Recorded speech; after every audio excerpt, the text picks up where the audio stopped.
Hello, good evening everybody. I am Royalty, and in this video I will be showing you how to make that particular design on the screen. Now, looking at it closely, you would see that it is a kimono block with a little overlap in front, and you have a sort of collar around the neckline and all that. So in this video I will be showing you how to make that. Now, the first thing I have here is my basic dress block, both front and back. I made use of my quarter scale ruler. So this is the front, and this is the back, and this is the front. Now, the other thing I did was to have the front, full front. I actually cut my pattern on fold. As you can see, you have here my dart, my waist dart, my shoulder dart, and my dress block to my desired skirt length. Now, the other thing I will be making use of in this illustration is a lot of brown paper. Now, please bear with me. This brown paper is a little bit rough, but it will definitely work for this tutorial. So the first thing I will do is I would transfer my shoulder dart. I just need to transfer maybe one or two. I'll transfer my shoulder dart to the sides. I'll do that now, and I'll show you what we have. As you can see, I have closed my to that. I've transferred this dart to the side. So what I'm going to do now is I'm going to place this my block on brown paper. Alright, so what I'm going to do now is I have pasted my basic dress block on constructing paper. So what I'm going to do now is I will extend the shoulder. Now, the value for the extension would depend on the distance between the nape, that is the bone at the back of your neck, to your wrist. So for me, I think mine should be around maybe 30. I don't know, I'm just guessing. I didn't take this measurement. So this is 24. Let me add maybe a little bit more. So I will assume that this is where my nape to wrist is, whatever measurements you want to use.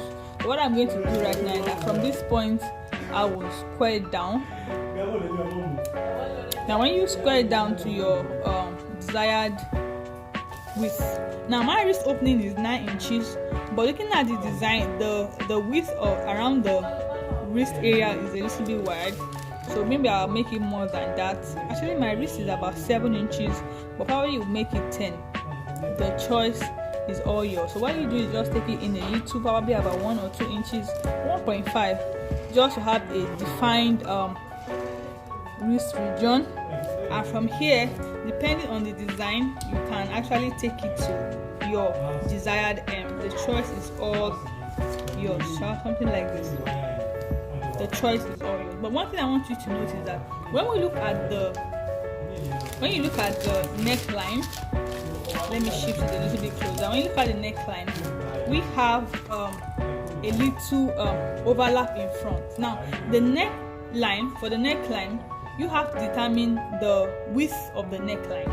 So probably if you want your neckline to be probably 2 inches more, you mark your desired neck width, and from here you mark your desired neck depth. Now, looking at the design, the neckline seems to be a squared neckline, so you can just have something like this. The choice is all yours.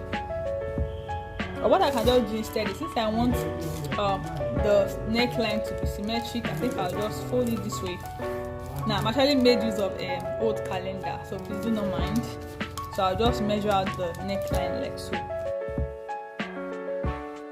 So you have something like a square neckline here. Now, next thing I'm going to do is, looking at the front, we have a sort of overlap. So from here, I think I'll make use of my pencil first. From here to the hem, you have something like this. After doing this, you have to get your desired neckline. What I'm going to do now is I'll use my marker to do this. Then the other thing I'm going to do is, it's going to have, since we have some amount of drapes at the side, looking at the other side of the overlap, you can decide to draw more style lines coming from the neckline, as many. I think I'll just do 2, depending on the number you want, and you're going to do a little slash and spread. So what I'm going to do now is I will trace out the shoulder slope, the neckline till this point here. I'll trace out the overlap and all the way here. So I'll do that now. I'll show you what I have. So this is what I have. I have traced out this, and this is what I have here. You can see this is how it looks like, and fortunately I traced out two portions of this one for the left hand side and the other for the right hand side, since we are making an overlap. Now the other thing we will be doing, remember I talked about the slash lines. So on this my bodice, what I will do now is to draw my slash lines. Depending on the number of slash lines you want. So what I'm going to do now is I'm going to slash and I'm going to fill up with brown pattern paper. I'll do that now. So what I did was I have transferred my block onto brown pattern paper, and I did two things here. Now for the drapes on the side or the other side, I actually did slash and spread. Now you can see the fullness that was added here. What I did was I slashed my style line to a little tip here, not through, and I opened up so I have more fullness. Now the other thing I did here was to do, there's a distance here, I separated this. So what I'm going to use here for is if you want pleats. If you want pleats, you can just have tiny pleats.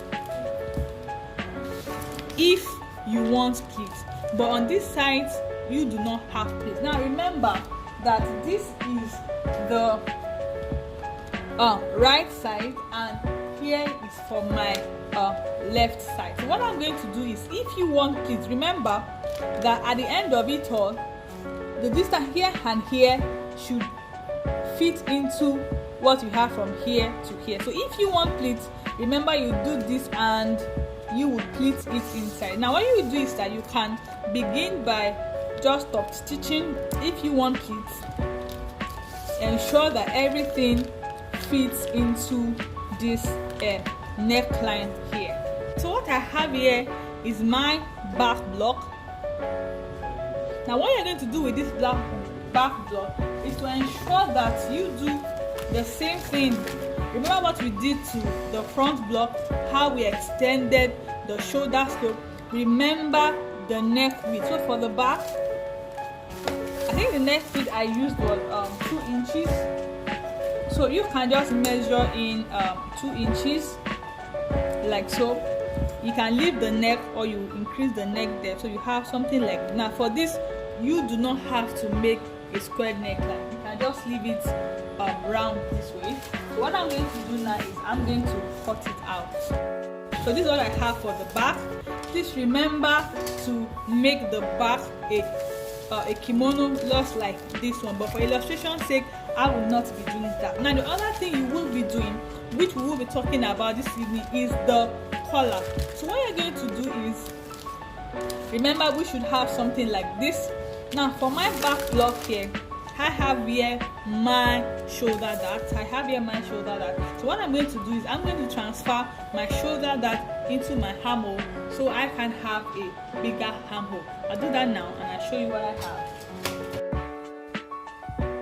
Transferred the shoulder dart into the armhole so I have a bigger armhole. But for this illustration, for this part of the illustration, I will be showing you how to make the neck collar. So what you're gonna have is this. When you transfer this to this, remember that the neckline should align like so. So what I'm going to do now is I'm going to tape down my neckline. For the collar, the first thing you're going to do while making the collar, you're going to measure from the center back, from here, let me make use of a marker. What I'm going to do next is I will measure from the neckline at the center back, and I'll measure all I have from here to here, and I will measure what I have from here to here. This will give me the length of the collar, and I'll measure what I have from here to here, which will give me the width of the collar. Here will give me the length of the collar. Now for the length of the collar, I will make use of my 1/4 inch ruler, and what I have here is about 6 inches. Now for the length of the collar, you can make use of your flexible curve, but I will be making use of my tape measure. So what you can just do is you have to take your curve and slant it this way, slant it this way. Now when you're measuring cuff back, you do not measure like this. No, it's very wrong. You don't do that. So if you'll be measuring around the curve, you just ensure that your tape is standing and you will take the desired measurement. So I will show you how to make the collar now. So I have here my piece for the collar, the width of the collar. Now from here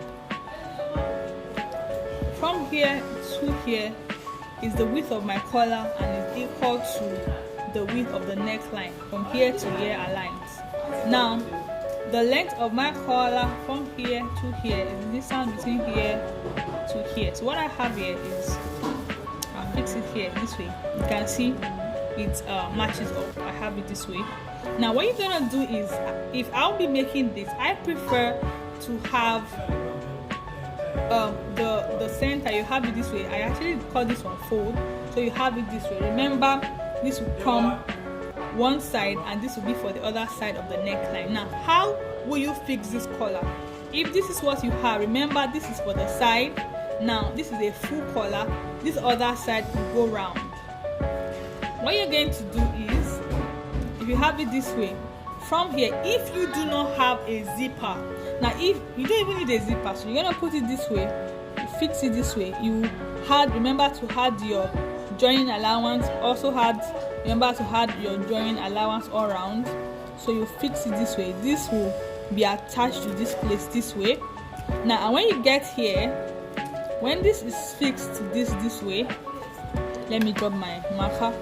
When this is fixed to this way, now this place will be fixed here. You fix it this way and you have this way. You have it this way. So depending on how you want it, eventually you should have something like this. Now because this is paper, it's not going to stay, but what you should have at the end of the day is for you to have something here and here aligned that will fit into here, and you have your neck coming here. Because this is paper, it's not aligned. I hope this illustration is helpful. I'll see you in the next video. Bye.